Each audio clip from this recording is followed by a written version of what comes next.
Hello everyone, welcome back to my channel. Say hi to study. It's Sesta Vashne, and today in this video we will cover equality, its definitions and different types of equality with their brief explanation. So let us start by any further ado.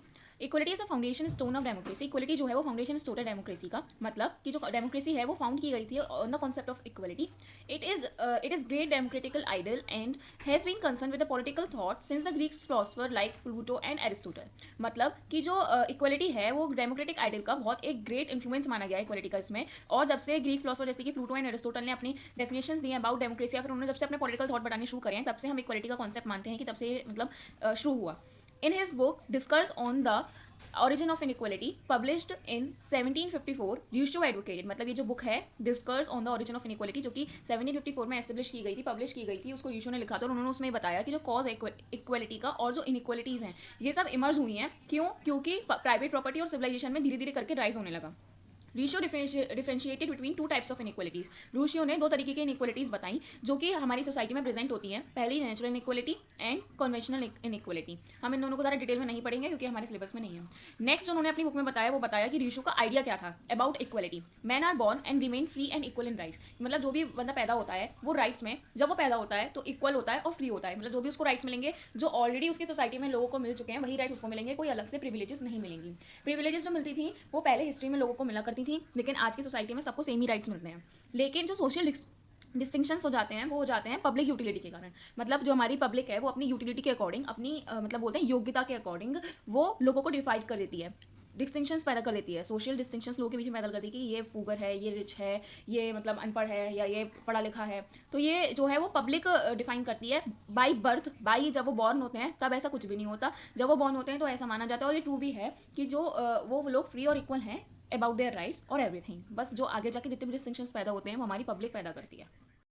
मैंने आप लोगों को बताया कि Rousseau ने बताया था कि व्हाट इज मतलब रूसो ने बताया कि जो इक्वलिटी है इनइक्वलिटी वो दो पार्ट्स में डिवाइड है, natural inequality and conventional inequality. तो यहाँ पे उसकी थोड़ी सी नीड रहेगी तो उसको मैं आपको ओवरव्यू दे देती हूँ कि नेचुरल इनइक्वलिटी कौन सी इनइक्वलिटी जो लोगों में ऑलरेडी नेचुरली प्रेजेंट है.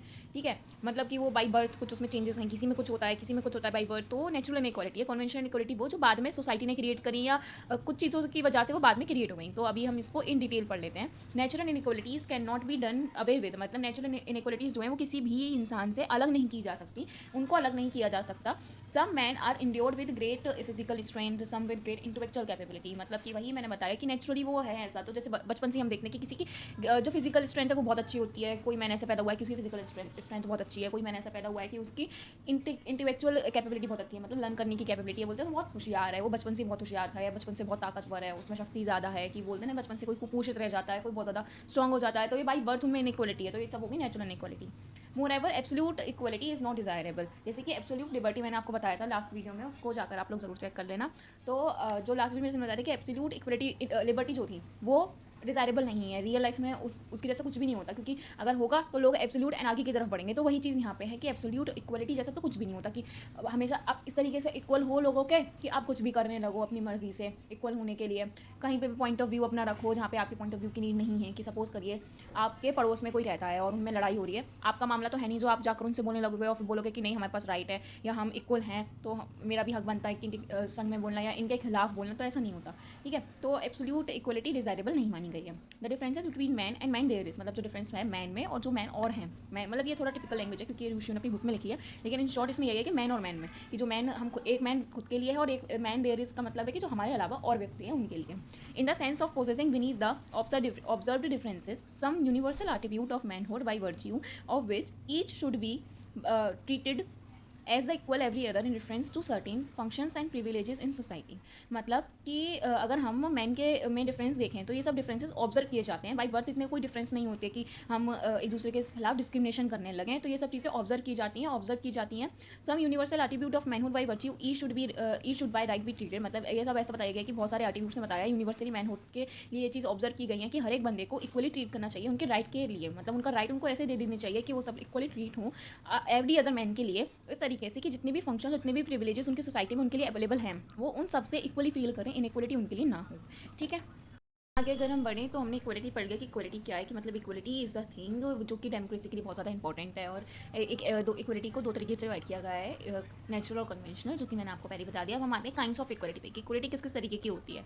तो पहली जो इक्वलिटी है वो है legal equality, then political equality, social equality, economic equality, natural equality. थोड़ा थोड़ा आपको हिंट मिल रहा होगा कि ये सब चीज़ें क्या है। Legal is regarding to something related to law, political regarding to something related to political science और the government, social regarded to the society, and economic equality regarded to the economics और मतलब circulation of money and all that. Natural equality regarding to something that I have already told you, it is regarded to the naturally by birth or something. Now अब हम इन सबको थोड़ा detail में अलग अलग पढ़ लेते हैं line wise. So let start. आगे बढ़ने से पहले मैं आप लोगों से बताना चाहूँगी कि अगर आप लोगों को drawings, arts, sketches, project files वगैरह देखने का शौक है तो आप लोग प्लीज़ जाकर मेरा दूसरा चैनल जिसका नाम स्टूडेंट्स मटेरियल हेयर है वो चेकआउट कर सकते हैं और उसको भी सब्सक्राइब कर लीजिए। उसकी लिंक मैंने डिस्क्रिप्शन बॉक्स में दे रखी है, so please check it now. ये तो पहला पार्ट है लीगल इक्वलिटी, जो कि जैसे कि मैंने आपको पहले बताया समथिंग रिलेटेड टू लॉ। तो legal equality refers to the equality recognize by law, मतलब लीगल इक्वलिटी वो इक्वलिटी की है जो कि लॉ रिकग्नाइज करता है, लॉ बताता है। It implies that all are equal before law and all have guaranteed equal protection of law, मतलब कि लॉ से पहले सब लोग इक्वल हैं, लॉ रिकग्नाइज होने से पहले सब लोग इक्वल हैं और सबको लॉ की प्रोटेक्शन इक्वली मिलेगी। ऐसा नहीं है कि जो पुअर है उसको लॉ की प्रोटेक्शन नहीं मिलेगी या जो रिच है उसको लॉ की प्रोटेक्शन मिलेगी, तो सबको इक्वल प्रोटेक्शन मिलेगी। Legal equality means equal laws for equals and unequal laws for unequals. इसका मतलब क्या हुआ कि जो इक्वल्स हैं उनको तो इक्वल लॉ मिल रहे हैं और अनइक्वल्स को अनइक्वल लॉ मिलेंगे। अब आप ये समझोगे कि ये तो होगा कि मतलब डिस्क्रिमिनेशन कर दी तो इक्वलिटी कैसी। ऐसा नहीं है, यहाँ पे इक्वल अनइक्वल का मतलब है कि इक्वल टू इक्वल, जैसे कि मैं और आप, ठीक है। जैसे सपोज करिए मैं और मेरे पेरेंट्स, ठीक है, हम लोग इक्वल हैं। क्यों? क्योंकि हम लोग मेंटली सेम है, फिजिकली सेम है। कोई मतलब ऐसा नहीं है कि जैसे मैं फिजिकली अबाउंडेड हूँ या वो लोग फिजिकली अबाउंडेड हो, तो ऐसा कुछ भी नहीं है। हम लोग इक्वल हैं, तो इसलिए हमें इक्वल राइट्स मिलेंगे थ्रू लॉ। और वहीं अनइक्वल से मतलब है कि कोई हैंडीकैप्ड आ गया या कोई ऐसा आ गया कि जो थोड़ा मतलब बोलते हैं ना कि किसी की ब्लाइंड है कोई, या कोई सुन नहीं पा रहा है, किसी का एक हाथ नहीं है या खराब है, तो ये हमारे लिए अनइक्वल है। इक्वल तो है लेकिन फिजिकली हमारे लिए अनइक्वल है। तो इसलिए ऐसा बोला गया है कि इक्वल लॉस फॉर इक्वल्स, की मतलब जो मेरे जैसे लोग हैं उनको तो और मुझे तो इक्वल लॉ मिलेंगे, लेकिन जब मैं और कोई ऐसा बंदा आए जिसमें हम दोनों में कुछ ना कुछ डिस्क्रिमिनेशन है, जैसे कि मैंने बताया कोई हैंडीकैप्ड आ जाए, तो वो मेरे लिए अनइक्वल है। तो अनइक्वल लॉ फॉर अनइक्वल्स, की अनइक्वल हो गए ना फिर हम लोग, तो उसके लिए कुछ स्पेशल लॉज होते हैं। जैसे हम किसी उसमें एग्जाम वगैरह देने जाते हैं ना, तो अगर हम देखते हैं वाली चीज़ की अगर आप हैंडीकैप्ड हो तो उसमें एक ऑप्शन आता है फिल करने का कि हैंडीकैप्ड हो, तो उस पर टिक लगा दीजिए। फिर आपको अलग तरीके से उसको थोड़े लॉ होंगे, हमने आज तक लगाए नहीं इसलिए मैं पता नहीं। तो इसलिए unequal laws for unequals and equal laws for equals. Through such discrimination must be rational, reasonable, necessary. यही मतलब ये जो डिस्क्रिमिनेशन है ये रेशनल, रीजनेबल होती है और नेसेसरी भी होती है। अगर आप इन लोगों को अलग से लॉ नहीं दोगे तो ये लोग पीछे रह जाएंगे हमसे, तो ये भी नेसेसरी है। Legal equality means there should be no discrimination on the basis of race, religion, sex, colour, wealth etcetera. मतलब कि डिस्क्रिमिनेशन यहाँ अनइक्वल इक्वल वाला तो आपको समझ में आ गया होगा, इधर तो चलता है। लेकिन अगर आपकी ही कास्ट का कोई बंदा है, सेम है आपकी तरह, सेम जेंडर का है, सेम कास्ट का है, स्किन कलर सेम है, तो इन सब चीज़ों में अगर आप अनइक्वली फील कर रहे हो तो फिर वो डिस्क्रिमिनेशन ही कहलाएगा, वो लॉ की निगाह में इक्वलिटी नहीं है। तो लीगल इक्वलिटी का मतलब यही है कि इन सब चीज़ों के साथ अगर आप सेम हो तब कोई आपके साथ डिस्क्रिमिनेशन ना हो। हम जल्दी से नेक्स्ट भी पढ़ लेते हैं। नेक्स्ट है पॉलिटिकल इक्वलिटी। पॉलिटिकल इक्वलिटी से मतलब है समथिंग रिलेटेड टू गवर्नमेंट और पॉलिटिकल साइंस। तो political equality means equal opportunity to the citizen to enjoy political rights such as right to vote, right to consult elections, equal right to the public service. मतलब political equality का मतलब है कि सबको equal opportunity मिले सारे citizens को, ताकि उनके जो पॉलिटिकल राइट्स हैं वो इक्वली इंजॉय कर पाएं। जैसे कि right to vote equally enjoy कर पाएं, ऐसा ना हो कि कोई वोट दे सकता है कोई वोट नहीं दे सकता। लेकिन इंडिया में यूनिवर्सल एडल्ट फ्रेंचाइज फॉलो होता है, यानी कि जो 18 साल प्लस होते हैं, 18 साल के होते हैं, वही सिर्फ वोट दे सकते हैं। तो जितने भी 18 साल के लोग हैं वो सारे वोट दे सकते हैं, वो सब इक्वल हैं। ऐसा नहीं है कि 17 का कोई देने जाए तो फिर वो मतलब इसके अंदर नहीं आएगा। राइट टू कंसर्न इलेक्शन की मतलब इलेक्शन में आप पार्टिसिपेट कर सकते हो। Equal right to public services को आप इंजॉय कर सकते हो। ये सब राइट अगर आपको इक्वली इंजॉय करने के लिए मिल रहे हैं तो उसका मतलब पॉलिटिकल इक्वलिटी आपके पास है। और no discrimination on the basis of the caste, colour, sex, religion and language. मतलब अगर ये सब चीज़ें आपकी सेम है उसके बाद भी आपके साथ डिस्क्रिमिनेशन हो रहा है, आप डिस्क्रिमिनेट फील कर रहे हो, लोगों से अलग फील कर रहे हो, तो वो पॉलिटिकल इक्वलिटी नहीं है। Political equality implies equal opportunity to participate in the political life affairs of state and government. मतलब कि इसका मतलब यह है कि आपको इक्वल अपॉर्चुनिटी मिले पॉलिटिकल लाइफ में पार्टिसिपेट करने का, स्टेट के यानी कि गवर्नमेंट के अफेयर्स में और कंट्री के जितने भी पॉलिटिकल अफेयर्स होते हैं उन सबके साथ पार्टिसिपेट करने का। जो टाइप इक्वलिटी का वो है सोशल इक्वलिटी। सोशल वे पे जब लोग इक्वल फील करें तो social equality associated with the equality of opportunities. मतलब लोगों को जो अपॉर्चुनिटीज मिले वो सब इक्वल मिले। It demands a social atmosphere in which there is equality of opportunities for all. मतलब ये एक ऐसा सोशल एटमॉस्फेयर हम क्रिएट करें जहाँ पर लोगों को सारी इक्वलिटी मिले, अपॉर्चुनिटी मतलब अपॉर्चुनिटी सबको इक्वल मिले। ऐसा ना हो कि वो पुअर है तो उसको स्टडी नहीं कर पा रहा है, एजुकेशन नहीं मिल पा रही है तो एजुकेशन की अपॉर्चुनिटी उसको ना मिले। There should be no distinction between the people on the basis of caste, sex, colour, race, language, education और सोशल स्टेटस। मतलब किसी के बीच में कोई ऐसा डिस्टिंक्शन ना हो, कोई भेदभाव ना हो on the basis of their caste, colour, sex, race, religion or something like that. Social equality is considered essential for the development of the personality of all the individuals. Social equality को ऐसा consider किया गया है कि बहुत एक essential part होता है ह्यूमन डेवलपमेंट का, ताकि जो इंडिविजुअल्स हैं उनकी पर्सनैलिटी अच्छे से डेवलप कर पाए. और ये बात कई हद तक ठीक भी है. जैसे कि अगर सपोज करिए कि जो पुगर हैं और जो रिच हैं, पुगर्स को मोस्टली एजुकेशन नहीं मिल पाती क्योंकि वो लोग अफोर्ड नहीं कर सकते. तो government free schools, free hospitality क्यों करती है? क्योंकि उनको इक्वल अपॉर्चुनिटीज़ मिल पाए, एक ऐसा सोशल एनवायरनमेंट क्रिएट हो पाए जहाँ पर उनको इक्वल अपॉर्चुनिटी मिले, वो रिच पीपल से या फिर उनसे जो बेटर हैं उनसे वो डिस्टिंक्शन फील ना करें. सोशलिस्ट ऐसा बोलते हैं कि सोशल इक्वलिटी को ही रियल इक्वलिटी कहा जाता है, जब सब लोगों को इक्वल अपॉर्चुनिटीज़ मिलें, इक्वली सब लोग अपना काम कर सकें, इक्वली पढ़ सकें और अपना मतलब बोलते हैं ना कि लाइफ अच्छे से स्पेंड कर सकें, तो तभी उनको इक्वलिटी है, वरना नहीं है, ऐसा सोशलिस्ट ने कहा था. जो टाइप है वो है इकोनॉमिक इक्वलिटी का, मतलब इकोनॉमिकली लोग इक्वल रहें. ठीक है, तो इन शॉर्ट अगर हम इसकी डेफिनेशन देखें तो यही है कि economic equality means availability of reasonable economic opportunities to all the peoples to develop themselves. मतलब लोगों को इक्वल रीजनेबल अपॉर्चुनिटीज़ मिलें इकोनॉमिकली, ताकि वो लोग अपने आप को डेवलप कर पाएँ. मतलब कि उनको एम्प्लॉयमेंट मिले, उनको बेसिक नेसेसिटीज़ मिले, रोटी कपड़ा मकान मिले इक्वली, ताकि वो खुद को डेवलप कर पाएँ. अब अगर हम और इकोनॉमिक इक्वलिटीज़ देखें कि कैसे लोगों को मिल सकती हैं, तो उसमें कुछ ये चीज़ें आ जाएंगी, जैसे एडिक्वेट मीन्स ऑफ एम्प्लॉयमेंट. की एम्प्लॉयमेंट के मीन्स अलग अलग होते हैं कि कोई मतलब लेबर है तो कोई प्रोफेशन किसी ने चुन रखा है, लॉयर अलग हैं, इंजीनियर अलग हैं, डॉक्टर अलग है, तो मतलब एम्प्लॉयमेंट के मीन्स जो है वो अलग हैं, लेकिन सबको एडिक्वेट मिलने चाहिए कि मतलब एम्प्लॉयमेंट हो सबके पास. ठीक है, रीजनेबल वेजेस मिलें सबको, किसी को ज़्यादा किसी को कम ना मिले, भले ही वो एक कंपनी में काम कर रहे हो, तो ऐसा नहीं होना चाहिए. रीजनेबल वेजेस मिलनी चाहिए.